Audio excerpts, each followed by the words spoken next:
evening, everybody, and thank you for coming. So this is the Finance and General Purposes Committee meeting, and I'm going to move straight on to item 1, which is apologies for absence. Sabrina, do we have any apologies? Yes, Chair, we've had apologies from Councillor Audit. Unfortunately, she's unwell. Okay, so if we can accept her apologies, that would be really helpful. Do you want me to propose that we accept her apologies? Okay, so I'm going to propose that we accept her apologies. I'll second that. Okay. Thank you. Okay, so all in favour of accepting Councillor Atherton's apologies. So there we have that. And anybody, I think that was unanimous, wasn't it? Okay, thank you. Okay, so item 2 then, substitutions. Have we got any substitutions? I've not been notified of any. I believe we're all here that should be here. Okay, thank you. Item 3, declarations of interest. Would anybody like to declare interest? I'll go to Councillor Patterson first. Broxstone, Liberty Leisure, just in case. Thank you. And Broxstone, Liberty Leisure. David Gould, thank you. Hemlock happening. Hemlock happening. Broxton. Broxstone from Councillor Gould, thank you very much. Go on. Sorry, yeah, Hemlock happening with me as well. Sorry. Okay, thank you, David. Okay, so item 4 then, the minutes of the previous meeting held on the 2nd of July 2021. We've got to confirm and sign the minutes of that. Has everybody had a chance to have a look at those? Yeah? If no one's got any comments, then I will propose that they are an accurate record of that meeting. Would anybody like to second that? I think Councillor Patterson should put her hand up first. So can I show of hands for accepting that? I think we're pretty much there. Yeah, okay. Everybody but David. Are you abstaining, David? I'm active because I wasn't here. Okay, thank you, David. So David wasn't there, so he's going to abstain. Okay, brilliant. Item 5 then, the current financial position. I shall move rapidly over to Sabrina. You can give us an update on this. Thanks, Chair. Obviously the figures are presented on the agenda. Unfortunately, I didn't receive the bank statement, so I couldn't do a reconciliation to the end of September. But the bank information is there, and we've had previous reports, and we've got a bit of a report at the back for the budget as well, which shows you what we've spent already up to date. Okay, is that just for us to note, Sabrina? To note, yes, please. Thank you. Has anybody got any comments on that, or are you happy for me to move on to item 6? No? Brilliant, okay. We'll move on to item 6 then. So that's a verbal update from the Town Clerk on actions from the last meeting. So I will hand back to Sabrina. Thanks, Chair. So this was just to go through this minutes. So we propose to update the bank signatories. I'm still waiting for a couple of councillors to send their details in. So the forms have been filled in as far as they can, but obviously we want to bring them so we can sign them. So I'll be getting in touch with those to just get their details so we can move on with doing that work. The next item's on the agenda. So is that on? The Mayor's official photograph, that has been received now and the invoice has been paid for that, so I can now proceed to actually getting a copy put up on the wall. And then we're going to do the new Mayor's official photograph on Monday, so hopefully we'll be able to get those printed and used. And then the interim staffing arrangements which were agreed, we did put out an advert, so we created a pack for somebody to do events and projects for the council. Unfortunately, we didn't get anybody apply for that as a standalone contract. That's what we're looking to do, is try and outsource it. So we're looking at now moving forward with recruiting the deputy town clerk in the new career graded version, which I'll be dealing with the chair of HR and the leader of the council, just to get formal sign off with that. And moving forward with the 10 hours temporary admin assistant as well. I'm just trying to recruit to that. We didn't recruit to the town ranger post, so HR committee have looked at that at the last meeting. I forget what the date was, but it was in the last week or two. And we're going to re-look at the job description for that and just revise it and make sure that it's covering what we need it to cover before we look at going out to advert again for that and seeing if we can try and advertise it more widely to get some interest in that. And that's it from me, unless there's any questions. Okay, any questions or comments on that from anybody? No? Great, Okay, thank you. So item 7 then, external audit report. So this is to consider the report of the external auditor and make recommendations as necessary to the council. So you have got a copy of the external audit report in the pack there. And I'm going to hand over to Sabrina again. Thank you, Sorry, Chair. Sabrina. Sorry.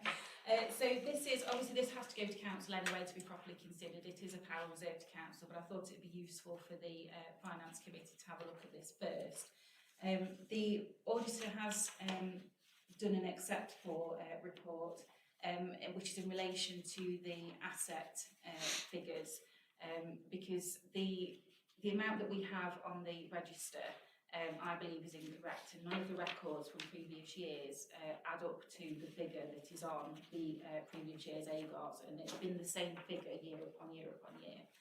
And what I think has happened is that the Carnegie has been revalued and the revaluation figure has been used on the asset register, which is incorrect. It should only record the amount that things were purchased for. So we don't do depreciation in town councils, and we don't do any sort of increase in value either, although we know that for insurance purposes, so that we can make sure we're insuring for the right amount. The asset register is only the amount that was purchased. So I did explain this to the auditor, that I hadn't changed the figure, and so what they're saying is because we purchased a laptop and there's a couple of little things that they're on our asset register listed, so they are there, but the number that comes out at the bottom of that with all the stuff that I've been able to glean from previous years doesn't odd thousand that is on the AGAR. So I do need to do a proper review of the asset register, and I don't know if councillors want to be involved in that as a little working party. I'm quite welcome to come and assist with that if you want to. But they've just put that on the report anyway, that it's not been done correctly because those haven't increased the value, but they're absorbed into that value because it's too high, is what I'm guessing from the information that I've actually got available to me. So when we do the AGAR for next year, hopefully we'll have done that asset review. I was hoping my deputy would do that, but unfortunately she left. So we'll have to restate this year's figure as last year's figure for the next AGAR, if that makes sense, when you sort of jiggle in the years. But I just wanted to explain that to everybody, and obviously take any questions. Just it's not a question. Well, it is, yes. I was wondering if you'd mind if I'd mention that to our new councillor, Thomas. He's a graduate with a master's in mathematics, Right. so he's pretty brilliant. And I think that might be of some help to you. So shall I mention that to him to see if he's interested? Because it would be, that can come and help it would be good for for you to support you. Yeah, that would be fine. I'm happy to have any help that is offered. To be honest, at the moment I'm struggling to pull everything in. So yeah, absolutely. He might say no, but I don't think he will. I noticed that David had got his hand up, so maybe he can shed some No, light it's on fine, this. it's fine. Are you sure? Yeah, okay. I just wondered, obviously, you might have some previous knowledge of how the AGAR was done. Well, what I was going to say was that I would have offered, but if as Jan has offered on a new friend, then that's fine. I've got no problem with that. David, many hands make light work. There's no reason why. Well, I don't want to cause chaos and confusion. Well, if you've got the historical knowledge, which I suspect you have, Yeah. it'd probably be really Yeah. helpful to the Yeah. process. So, Well, let me know when you want to yeah, do it. yeah. Put your name down. All right. Yeah, and Thomas has been voluntold. Welcome to the council, your first job. Well, he needs to learn. Okay, thanks for that. So if there's no further comments on that, then I'll move on to item 8. Okay. So item 8, this is the review of the corporate plan and progress. So to review the current position and actions taken and consider options to implement the remaining actions. So I'm not going to go through this in huge detail because I think we've seen this several times.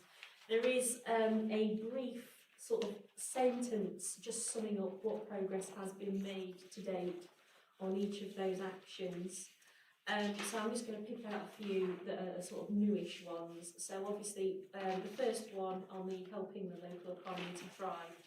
We're calling it a soft launch of the award scheme for local businesses. There hasn't been much uptake on that, so we're on about relaunching that. Obviously, events are taking place cautiously because of COVID-19, and we know that the progress is happening on the flower beds. With the what's most interesting on this one, I think, is the put up hanging baskets throughout the town centre. We've actually had some movement on that. So Sabrina wants to talk a little bit about that at this point. We've had our permissions through, and I've placed the order, so hopefully we'll be getting them coming up soon. So we're doing a winter planting scheme at the moment, but they will put bulbs in there, so it'll run through spring as well. And then if we want to look at doing some summer baskets as well, it's a very similar price, but we'll talk about that under the budget item. Yeah. Brilliant. Okay. I did see what was up first. I've got, was it David? Go on, off you go. Thank you. Yeah. These baskets, I've always liked to see the baskets up, obviously. And if we're doing the winter, and hopefully we might be able to do some sort of deal if we're doing the winter, and obviously doing the summer ones. I know that some lampposts through the survey in the past were not allowed to hang baskets on, in Derby Road at least, and going up Nottingham Road. I don't know if that's been sorted out. And thirdly, if we can do a deal, then obviously it's going to be hopefully cheaper for us, because if we do, obviously our main aim surely, Chair, is to actually get businesses and other organisations to support this in sponsorship. So I'm hoping that this year and next summer we'll start possibly bringing in sponsors for the following year. I think that's the ambition of the council, is it not? Before I go to side, do you want to answer that about the... Yeah, so we had them do testing of the lampposts with using ultrasound, and the county have accepted the report. So the ones that we want to do, I think this was it 17 I said, hanging baskets were going to go up down the high street. Yeah. We are looking at tiered planters as well, but I'm waiting for county to go out and do the safety checks on where they're going to go, and hopefully we'll get that approved, and we'll get those set in as well. So Will we take over the planter down the bottom of Totem Lane? what planters? There's a planter, there's a huge great planter. On the corner. As you go up to, by the car park. That's Broxtowe Borough Council. Yeah, but I'm wondering, are you taking that over or are you not? I hadn't planned to, no. If we want to. It's just an idea, that's all. Yeah. I mean, we can discuss that. That's certainly something we can have a chat with Tim Crawford about. Yeah. I mean, we were looking at others eventually once the square was up to scratch, weren't we? It's moved to the rosebed now, and bringing that up to scratch. It's like baby steps, David. Well, yes, but you have to look forward as well. Yeah. Because, as I said previously, Chair, you have to look at the costs and see what deals you can get. Yeah. Yeah, it's important that every penny counts, that we can say. Yeah, brilliant. Okay, I'll go over to Simon then, because he had his hand up. Yeah, I've spoken to a lot of people up and down High Street, shopkeepers, etc., and all of them have been complimentary on the beds that we've done in the square. You need to sing. Interlude. That's quite nice. That's my song. But turn one off, isn't it? And it's a case of they've all done that planters. None of them realise that we're going to go for winter planters. So I think we have to continuate on. And as David has pointed out, my apologies, David, it's a case of if we can get a good price of it, it's always better to save some money for taxpayers, you know, because then we've looked for the pennies, to save the pennies best we can, and we've also listened to the locals. And it was one of the things that I think all of us have heard up and down the high street. So we're getting it done, but COVID slowed us down a bit. Thank you. Oh, thanks, Simon. Okay. No, I'd just like to thank Sabrina on Yes. this one, because I know it's been an ongoing battle with county for quite a few months, to-ing and fro-ing. So thanks for your patience and keep pushing the issue. I think we all echo that sentiment. So Yeah, definitely. finally got some hanging baskets. Okay, so I'm not going to go into huge detail on this. I said, because a lot of it is as was pretty much last time when we looked. Council in the community, obviously we've done some work with the allotment steering group and the reports, which I think we're talking about later in the agenda anyway, so we'll go into more detail about those things with the allotments. There is, the police, I think that's pretty much the same thing, and, I think we're going to be talking about the 137 funding in the budget bit, so I won't go too much on that. The environmental sustainability, obviously we had a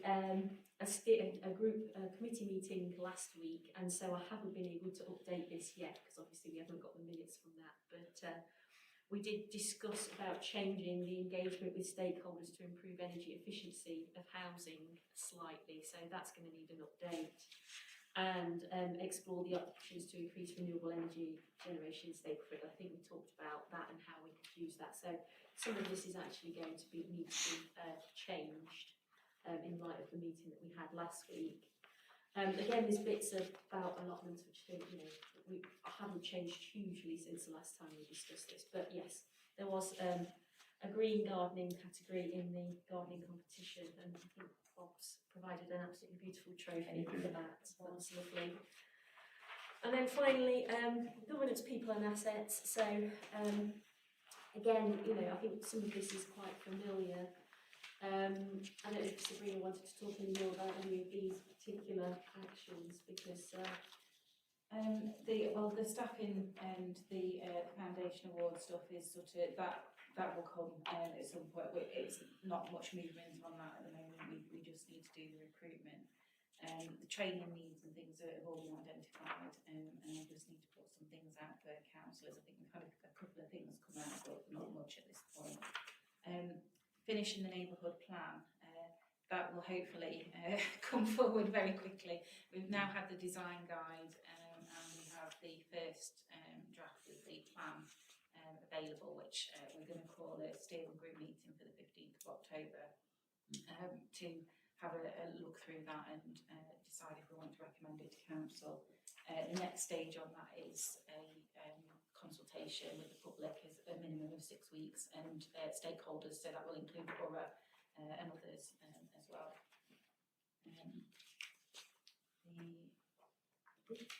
That's the next one's on the, so the using the council's assets is on the agenda later. So that one's tied to that as well. And then improve the communication with the community. I've been doing as much as I can do with the trying to update the website, but putting a lot of stuff on Facebook. We have had really good figures from the Facebook engagement on some things more than others.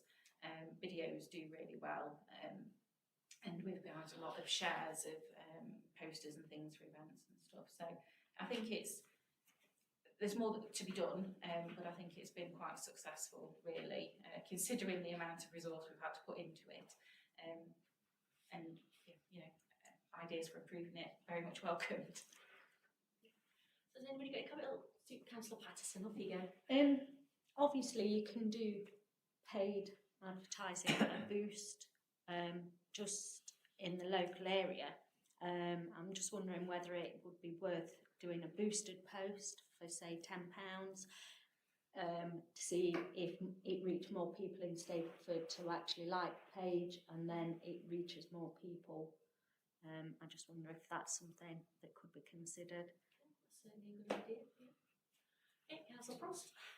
One of the things that I've thought about for a few months actually is seeing if we can get together events for, say, 3 or 4 months ahead and run a story in a local paper pointing to the website and to the Facebook, highlighting what we've got coming up. Because I think if we look at some individuals and some councils who have used that to the best of their advantage, it really does work. And I think it would help the entire council if we did that as well. Good. Okay, I think Sue wanted to come back on that. Yes, some of the posters have been sent off to local communications. Also, I've been asked by the football club for a banner for the park. So maybe a QR code, if we could get that onto posters and things as well, to attract people to the Facebook website, etc. That's some good ideas there. So have you got that down, Sabrina? Yeah. Okay.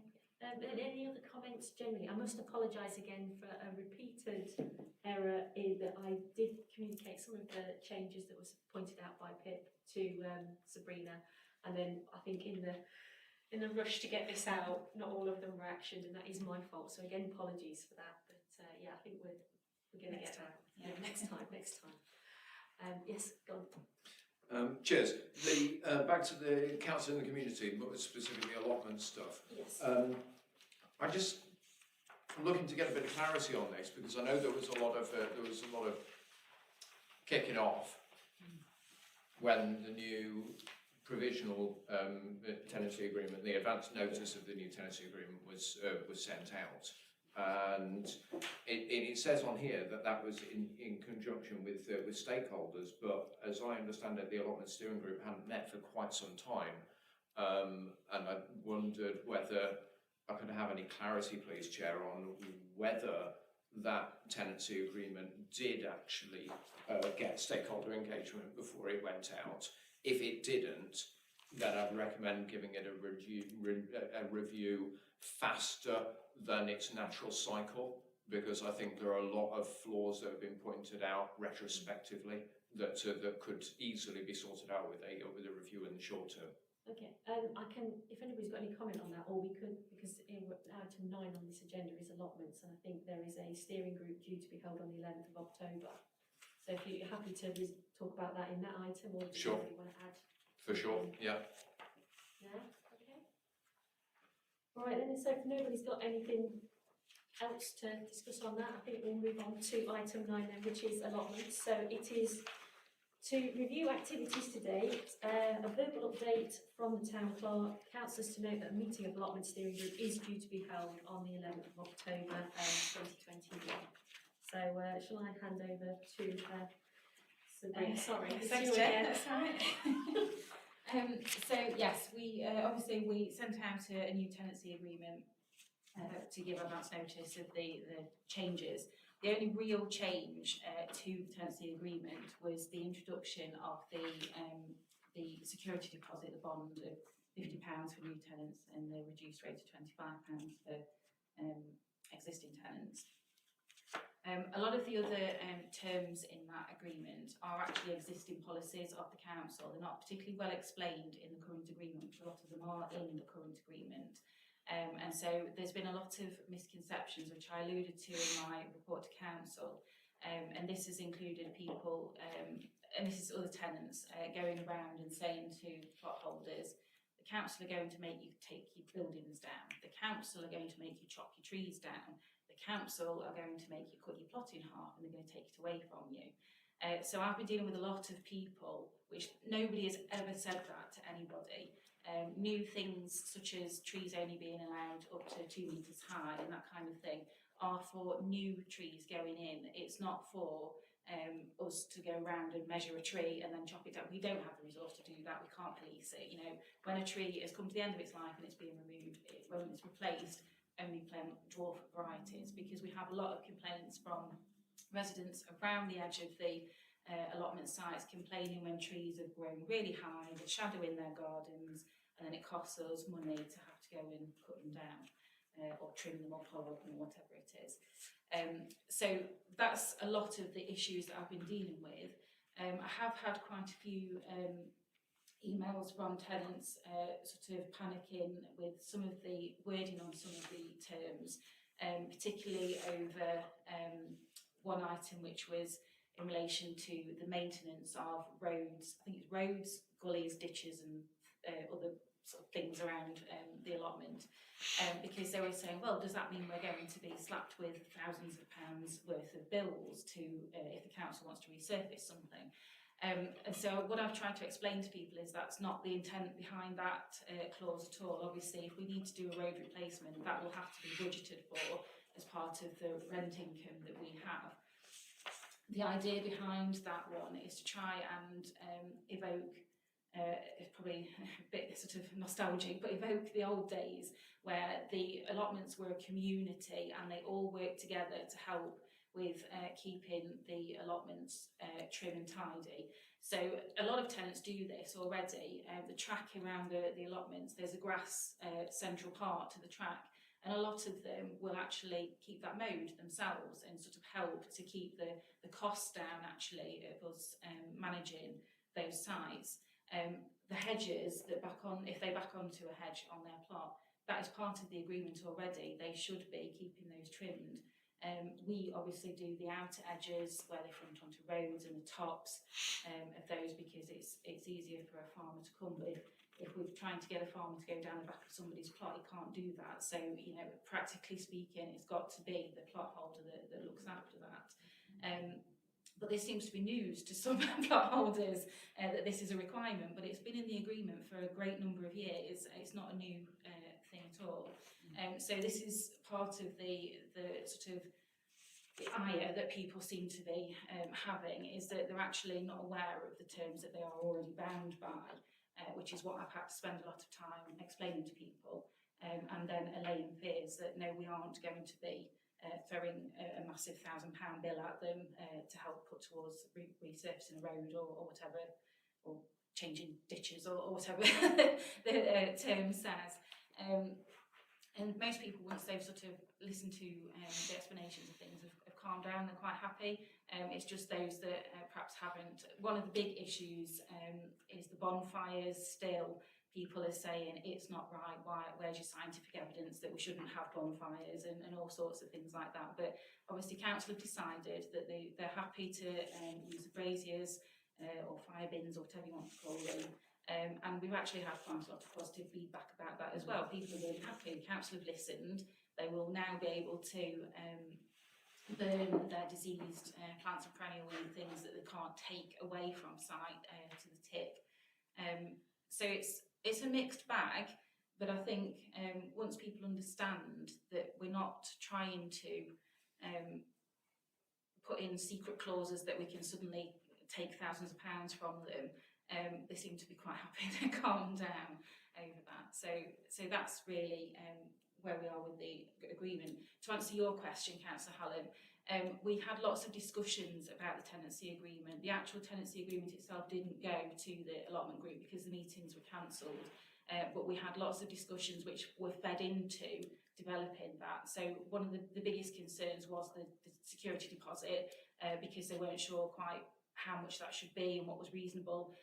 But obviously research around the site, we've come up with a reasonable suggestion which committee approved. So hopefully that answers your question.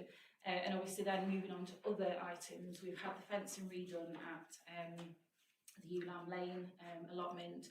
So that's along the rear. There was part of the fence had fallen down because of which backed onto the car park, which backs onto the allotments.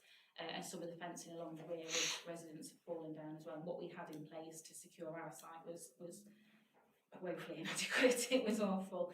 It didn't secure anything at all. So we've put in the new fencing. We had a bit of a problem with one of the sections where they'd put it in and it was too high. So we did have a complaint from the resident because obviously it was peeking over the top of their fence.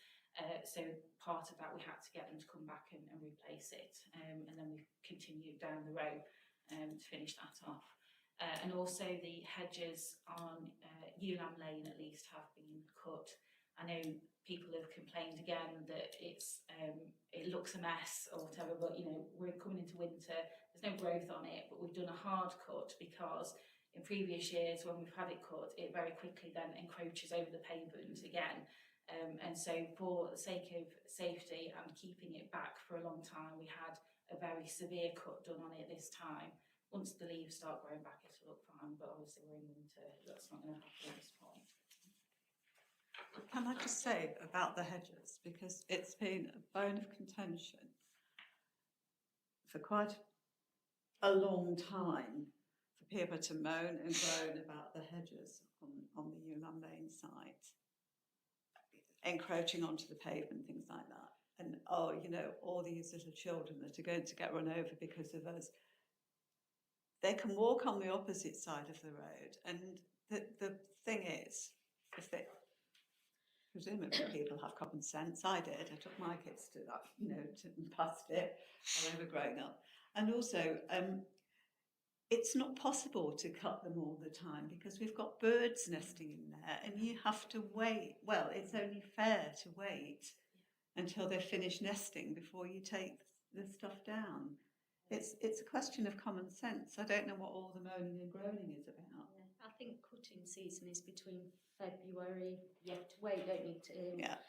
You can do it February up till February, and then you can't do it again That's till right. September Yeah. because of nesting season. And it does grow out, but you know, I I drive pushed by it every day. pushed a pram, yeah, with 3 kids in tow, I've done it. past it several times a day to go to school. But I just walked on the opposite side of the road. I just used It's to not- push mine into the bushes. Well, yes, but you see, I think David wanted I have to say, Sharon, I've said it before, I've heard all this for 21 Yeah. years and it's never changed, even though we have cut it back big time now and again. I can guarantee you in 2023, in about April time, people will start moaning again, big time. And it's always been like that. And no, we can only cut it at certain times. And that's the way it's going to be, and that's the way it's got to stay. I think it was Simon and Tim.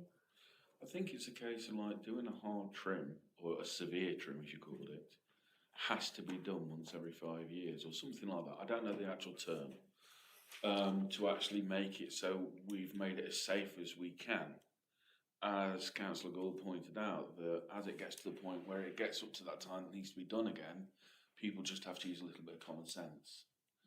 And I think also if we can put something on the website, as in, did you know that a trimming is between this and this, and these are the reasons why, then it can be pointed to. Yeah. Because some people won't understand or won't know. you won't be aware. Correct. Yeah. Sharon, sorry to come back, but we did that once. We had more complaints than ever come. No, it's not a good idea. No, Chair, sorry. I mean, I think if people are informed, if people are informed, you know, it's there in black and white. I think if it's a bit of information on the website, it's like with most things, isn't it? If you can find the information, you go, oh, okay. Well, very much so. Before you actually get your teeth stuck into something, or I do, I'll look. I think Tim wanted to speak next. Thank you. Yeah, I thought, you know, thanks for the through you, Chair. Thank you for the answer, Sabrina. I think there are some lessons to be learned, minimum. And I think the lessons that I would take away from that are that when you've got a working group that engages with stakeholders, something as inflammatory as changing a contract can be, let's just put the draft document in front of that group before it goes to finance, because, you know, I've said before at full council, I sit on finance because I can do maths. I don't sit on finance because I know anything about how allotment contracts work. So what I stuck my hand up and waved through, turns out when I got feedback, as I think we all did, that I shouldn't have made that decision. Because even if it wasn't a substantive change, it could have been a very different impression given from the document, with some changes to some policies that are in there that aren't even going to be enforced. For example, there's one in there that says about a location of sheds must be on the south side or something. That's not necessarily, I know where that's come from. It came from the document that it was copy pasted from, And I know I did know where that set of allotments were, because there was a live hyperlink still in the document that took you to a completely different plan of an allotment somewhere else in the country, and so that probably worked for them. In fact, looking into it, which I didn't, but my mum did. I shouldn't say my mum. Council terms. I should say council Helen Davis looked into, and you know, that was a new, fresh greenfield site allotment where they were able to bring in all of these measures in kind of ideologically from day one. And in that scenario, it probably went down really, really well. And over here, that and a bunch of other policies that are in there, even if we're not going to enforce them, did not go down well. And you know, I pity the fact that the town clerk has had to spend so much time dealing with complaints. Lots of us have had to spend a lot of time dealing with complaints. Could have been avoided with that consultation before we sign off the monies for it. And I think that I would really like to see a gentle review of that soon, Chair, because there are some things that we could fix in the long term, and you know, strike while the iron's hot. We already know what people's problems are now, so we could fix them all in one fell swoop. Just very briefly on the Ulam Lane thing. I'm very sympathetic to those that complain. You know, having had 3 kids go through that school from start to finish myself, when you've got people coming away from school, people coming towards school, you might be running a little bit late or something like that, and the entire pavements, you've got to move out into, you've got to either stop and cross the road, and there's all the school traffic driving home after they've dropped their kids off, and so you can't cross the road, and then you're late, and your kids are going to get penalty points or whatever, and it's not their fault, you just didn't have enough coffees to get out, whatever, you know, it's the argument of, oh, well, you can just find another route, you can just cross the road or whatever, that doesn't work. It's a public highway. If it wasn't necessary for there to be a public highway there, then there wouldn't be a public highway there. There are things that we could look into. We could chop it back and fence it up. Then it wouldn't overgrow. Nobody's suggested it. I'm not saying it's the right answer. But there are options that we haven't explored yet, and the feeling of the room, I feel, is somewhat disappointing, because it's like, oh, this is just a problem. Yeah, but we're councillors. This is a problem. We're here to fix them. Can we have a look at fixing them, since it's such a historic problem? So that's all. Thank you, Chair. Okay, thank you, Tim. I'll let Sue go and Sue now then. Yeah, I just want to, on the allotments and the agreement, we're all throwing all the negatives that have come. I've actually had a couple of positive comments about the new agreement from new plot holders that took a plot on, and they think it's a good idea to have these in place. They have looked at other areas where the agreements are very similar. We've actually bought the agreement. It's not changed that much, it's just the way it's worded. Brought it up to date, because I don't think it had been looked at for many years, and they were quite positive of the new changes. They did say, obviously, a few of the older people reading it didn't understand some of it. Like you've said, they thought they were going to have to get rid of this or do that. But when they helped them and assisted them, they were like, oh, okay. So, you know, we're quite happy to say the problems, but I'll just let you know I've had some positive feedback by Nottingham Road allotment holder. And we do know Ulam Lane hedge is a problem.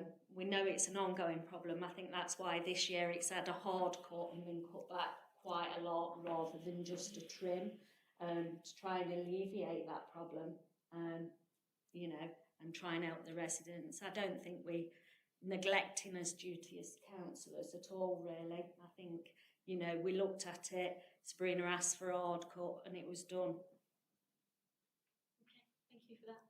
Obviously, we've got the steering group on Monday, I think it is, isn't it? So Yes.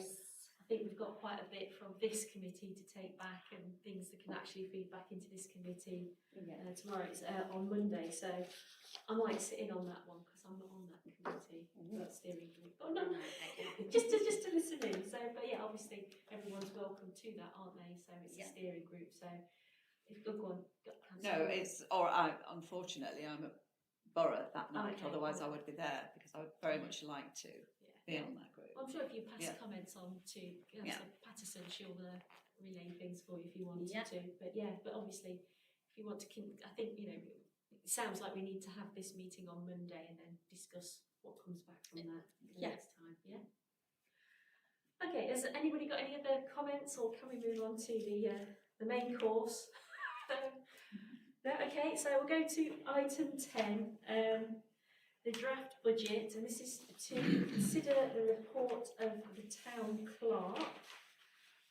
So I might hand this over to Sabrina to introduce, then we can all Thank you, chip Chair. in. So this is probably a little bit earlier than you used to actually, but I wanted us to try and get a head start on this, particularly because we've just come through the pandemic. We've obviously been reviewing the corporate plan anyway, but I wanted to try and get a head start on what we're doing and thinking we want to do going forward for the next year. So if we can sort of have a discussion linking back to the corporate plan as part of this. But also I wanted to float the idea of possibly doing a public consultation on our draft budget before Christmas, if council agrees to do so. Because I think it's important that we sense check what we're doing with the residents. It's good practice to do so. A lot of the larger authorities do this as well. And so I think it would be nice for us to do this because there's been lots of comments of things that we might be doing or we're not doing. We get lots of feedback periodically from varying sources. So I thought it would be something worthwhile doing. I don't know if councillors would agree. In terms of the numbers that you've been given, obviously these need to include September's bills in terms of actuals for spend for this year. But this is just sort of a first quick and dirty look at what the budget will look like. There are probably some things that you'd want to discuss, and maybe we can workshop that in the confidential session if we want, because some of that may be commercially sensitive in terms of suppliers and things. But things like the hanging baskets, obviously we've got grant funding for that for this year. We don't have grant funding for that going forward, so that's something we'd like to include. I've not put it in the budget at this point, but that's something that maybe we want to think about as well. And any other ventures that we may think we want to do. So I'm happy to sort of hand it over to, back through you, Chair, to the floor. Yeah, that's fine. Because I just want to point out before we get really into it that there are a set of 4 recommendations at the back of this. So what we're aiming to look at is that we recommend the principle of a public consultation back to the full council for approval, that we approve that timeline for doing this, that we are referring it to the committees to think about what they need, you know, because there might be specific things in there, like maybe for events to look at in terms of what they want to do, and that all the committees are requested to look at it. So this is not by any means we are setting having a preliminary look-see and think how we want to take this forward to actually to take it, you know, to actually draft a budget. Okay, Councillor Hallam. Thanks. 3 points I want to raise on this when I first read it. Okay. First one, consultation. Consultation is great, but I don't think the budget is the right place for it. I think if the council wants to sanity check with the public and see if we're going the right direction, if we need to subtly alter direction, drastically alter direction, whatever, then that should be on the corporate plan. Okay. The budget is beyond, I think, the public scope of interest in a lot of places. The corporate plan, however, isn't. The budget being the tail that and the corporate plan being the dog. There's no point in having a consultation on the tail. Have a consultation on the dog. So that would be my recommendation. So I'm against doing a consultation on the budget, but not doing a consultation for the council as a whole through the corporate plan. I noticed that provisionally there's no precept increase, and I think that's very brave. And I would support. Well, I would argue against freezing the precept. I've said many times before. Some people like David are probably sick of me saying it. That's a real terms cut. And I think that it'd make a lot more sense, since there are a lot of unfulfilled aspirations of this council, to actually increase it moderately in line with inflation, just so that it can keep treading water. That would to me make sense, and I think that would not cause a massive amount of shock and awe in terms of public perception. The alternative to that, of course, is freeze, and then every 10 years, 15 years or something like that, you end up going, oh my God. 88%. Yes. Yes, right, exactly. And then there's an outcry, and then some of us stir the pot of the outcry. And so you know, that's basically it's just better all round to just have, you know, a trickle feed. Another one is that there's I know that at the last budget I proposed, and it was supported, to remove the carnival because it wasn't going to happen. Unlike the Hemlock happening, that never made it into earmarked reserves or anything. It will be happening in the next financial year, and I'd like to bring something back. I don't know what the community group are going to be asking for, but I'll almost guarantee they'll be asking for something. So if we can put something aside in reserves to support the carnival, that would be a very good idea. That's my 3 points. Thank you, Chair. Okay, that's fine. Sorry, before we move on, just to sort of come back on the precept figure, we always start with our current precept as the base figure, because then we work out actually what's the difference and how are we going to make that up. So will we need an increase in the precept, or will we need to take it from reserves? So this sort of preliminary look is not suggesting that we freeze the precept at all, just to sort of allay your fears on that. Right. It is literally, that is our starting point, and then we need to work out what the rest of our numbers are, and then we'll work out what the precept needs to be. Okay, I think it was a side first and then it's David, so yeah. Unlike my friend over there, Tim, it's a case that I do think that offering the budget out for people to have a look at, and there are people out there that like looking at budgets, like for example our new councillor, Tim. He's got all the figures, and Thomas, you mean? Tom, my apologies, Councillor Tom. I shall write down Tom. It's a case of there are a lot of people that like looking at it and figuring out what's happening, what goes up, what goes down, and I think feedback is always welcome. So yeah, I'm really for that one. But yeah, as I say, as a draft to start with at the moment, I'm quite happy with it. Okay. Then over to David. Now, I have 3 quick things here. 3 quick things. 3. One is that if I'm going by what actually we've got in front of us and what is in corporate plan, and then I've virtually done my figures already, and I'll say now, and you can say no if you want to at the end of the day, the council will anyway. I'm looking at a 3% rise. Right. Part 2 is when people actually know what the precept is. When someone puts it up high, then people do moan. For all the information in the corporate plan, and if 60% of this plan was implemented, then people would be very happy. And I don't think you need to put out a consultation on the budget. I think this is what people will be interested in, the corporate plan. Okay. And thirdly, I would agree with Councillor Hammond that yes, the Stapleford Carnival, I understand, is coming back, and obviously they do have to write to you before the budget. We understand that, and that's the 3 things, Chair. Thanks. Okay. I'm going to go to Sue first. I think she had a, I think, Yeah, she did. Let I speak, Okay, I was go on. just looking at some. that's Eileen. Yeah, I'd have to agree with David on this one. 3% does seem. I'm always brought back to a previous clerk who turned around to me and said, "You should never freeze a precept. You should never freeze it because it's a real-time cut.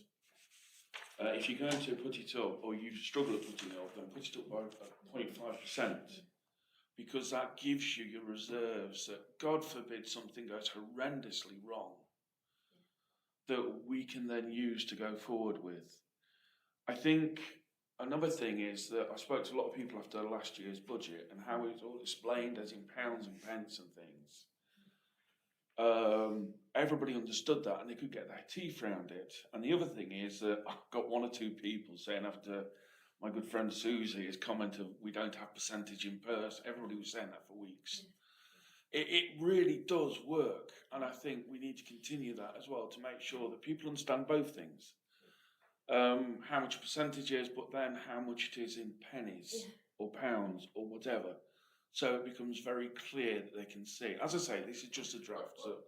Very crudely, based on the number of residents that we had last year, a 3% increase I think would take us to just a smidgeling over £100,000 a year precept, and for a Band D property it would be a 70p a year increase, which is about 70%. so 70p a year increase, which is about 6p a month. Not that I've worked it out at 3% already or anything like that.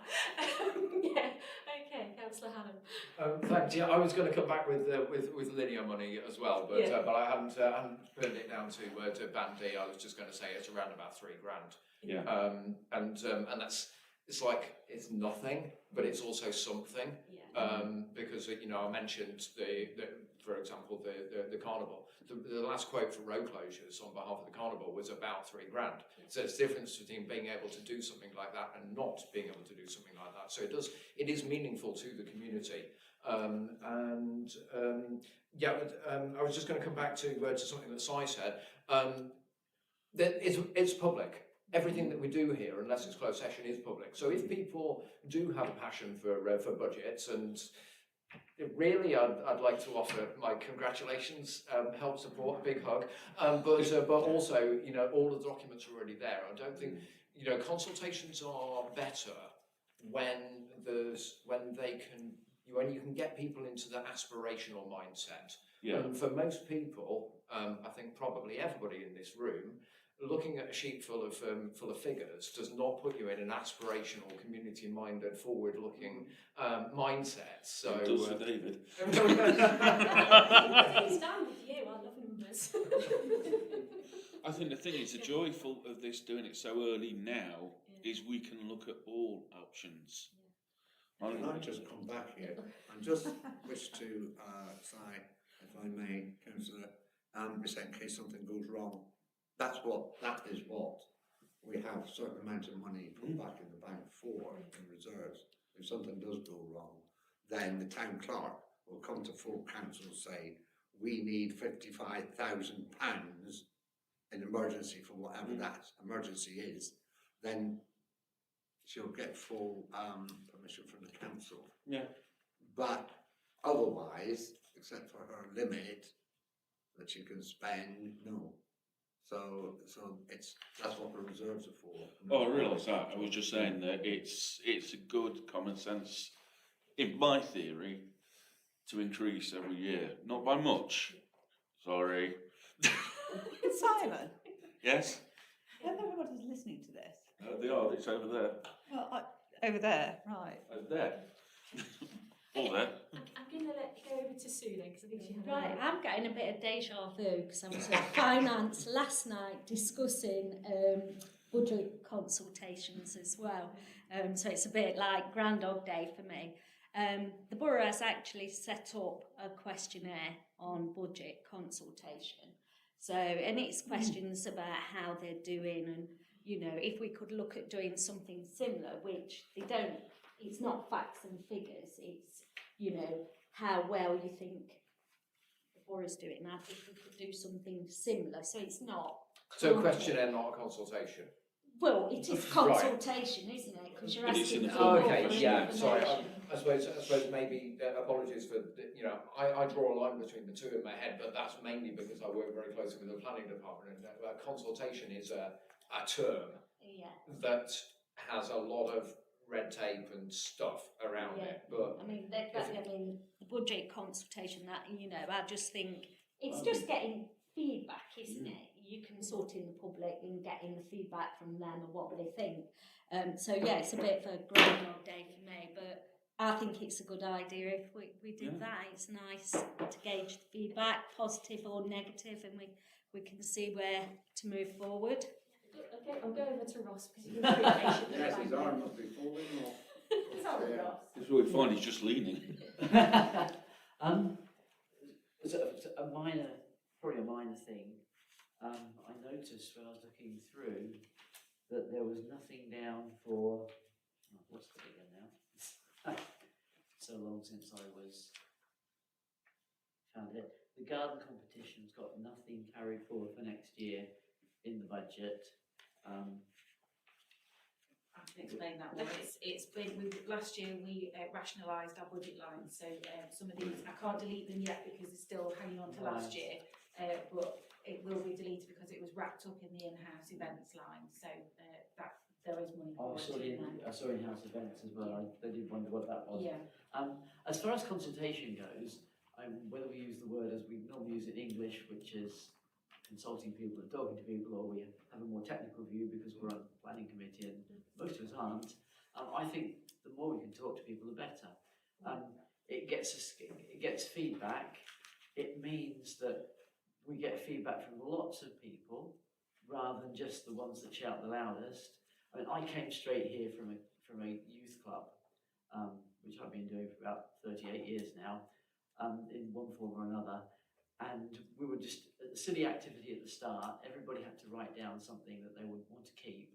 And we just went through and pair at a time, who would keep this, who would keep this. And we went through and we found the grand final thing that most of the children and the young people there wanted to keep. And the first thing came up, and 3 people shouted very loudly for one of them. So the guy leading it said, okay, we're going to say that. I said, when did we disenfranchise the rest of people? I kind of couldn't stop being a councillor. And when it went to a vote, actually, the 3 that shouted the loudest were the only ones that wanted that, and everybody else wanted the other thing. And that's quite a long-winded way of saying that if you don't consult people, if you don't ask people with a questionnaire or whatever it is, then the people that shout loudest are the ones that we think are the ones that really want to know. And they might just be the ones who've got the loudest voice, they might have the complete minority view. So I think the more people we can talk about, whether it's the corporate plan or the budget, the better. And also it stops those who want to go out and stir it up, and they want to go out and try and build up an opposition to something. They don't want it, and they want to build up the opposition from other people. And it's still got back to the ones that shout the loudest get their own way, which I think is wrong. I think generally it's whether you call it a questionnaire or consultant, it is priorities, isn't it? Because I think basic economic problem is there's infinite wants and finite resources, which we all understand here. But yeah, it's like which ones are we hitting the right ones, and are there ones that people because I think whenever we've done a neighbourhood plan consultation, we get feedback that people are very, very keen on improving the town centre and its appearance and stuff like that. And I think we're tackling a lot of that, and then we're hearing a lot about crime, and it's one of those things, isn't it? But obviously some of these things are out of our remit as a parish council, but the ones that are in our remit we can handle. Over to Councillor Patterson again then. Yeah, sorry, just something that did come up last night as well, to add to the website, is actually what the town council does, what they're on about doing that at borough, so people know how it's broken down, because a lot of people don't understand the different tiers of councils. So if there could be a bit of information added to the website, might be good. Yeah, that's good. So to move this forward then, because I'm conscious time is ticking on, so for 4.1, the recommendation is that the principle of public consultation on the draft budget be recommended to council for approval. Now, I'm happy that because it says principle, whether that be a questionnaire or about general priorities or whatever, that then we're saying that, and we can maybe have some ideas at full council about whether they want to do about specifically the budget or make it a little bit wider, unless we want to make a decision here now. But I think this is probably one for full council, really.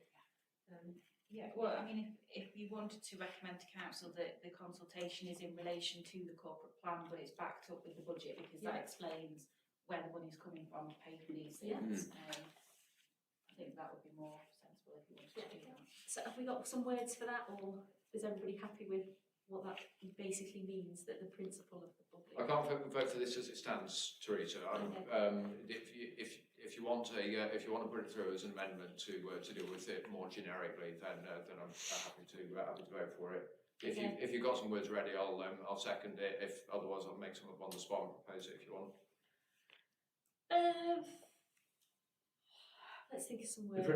That the principle of public consultation On the priorities? on the priorities of the council. Corporate plan and the draft budget? Priorities of the council, then we can hammer out the details in full council. Yeah, okay. Is everybody sort of okay with that? Okay, is that a proposal then, Tim? Be recommended to council for approval. That's the proposal. Have you got the words? Can I just double check that before Sure, we sure, So I've got that the principle of public consultation on the priorities of the council be recommended to council for approval. Yes. So take out the budget part. Yeah. Is that, yeah. Okay. Okay, David, are you seconding that? Okay, Seconded. so all those in favour? That's unanimous, that's nice and easy. Okay, point 4.2 then, that the proposed timeline set out in paragraph 2.3 be recommended to council for approval. I'll propose that. Okay, look at the paragraph, it's on 2.3 in the budget page. It's basically starting today and going through to the end of January. I'll second it. So shall we go through it and all in favour? Okay, that's unanimous again. Oh, this is going well, isn't it? 4.3, that the committee consider any additional items for inclusion or items for removal from the budget for recommendation to council. I think we've got some suggestions there, haven't we, for what were the suggestions that come forward? It was the carnival. Putting some money Carnival. aside for the carnival. And was there anything for the gardening competition as well? That was No, because it's already included in the Okay, so Already in it. what do we call it? The Yes, in-house nothing- events. there was nothing else that anybody wanted in or out, was there? No, okay, so that the committee consider the additional items for inclusion. So, sorry, I'll say that again. That the committee consider any additional items for inclusion or items for removal from the budget for the recommendation to council. So, are we happy to take this with the addition of the carnival to full council? Okay, I'll propose that then. Second that one. Second, okay, all those in favour? Okay, unanimous again. And finally, 4.4, that all committees be requested to consider their budget requirements for 2022 to 23 for submission to council. So I'll propose, Ross is proposing that. oh, second, yeah. Well, yeah, I'll let you propose it for us. Too quick. Thing included, Ross. Okay, so I've got a Too proposer. quick. Would anybody like to second? Okay, Sue will second, and all those in favour? Okay, unanimous again. Oh, that was nice and easy, wasn't it? Surprisingly. Okay, so I think that's item 10 done with. So, item 11. The exclusion of press and public bodies, admission to the Meeting Act 1960. It is recommended that the agenda item 12 be considered in confidential session due to commercial sensitivity. If so determined by the committee, it will be necessary to pass a resolution in the following terms. Do you want me to read that out, or are you happy to accept it as it is? Read it out for the webcam. Read it out for the webcam. Okay, hi webcam. That under the Public Bodies Admissions to Meeting Act 1960, the public and representatives of the press and broadcast media be excluded from the meeting during the consideration of the following items of business, as publicity would be prejudicial in the public interest because of the confidential nature of the business to be transacted. I'll propose it. Okay, I will second that. Can we have a vote for all those in favour?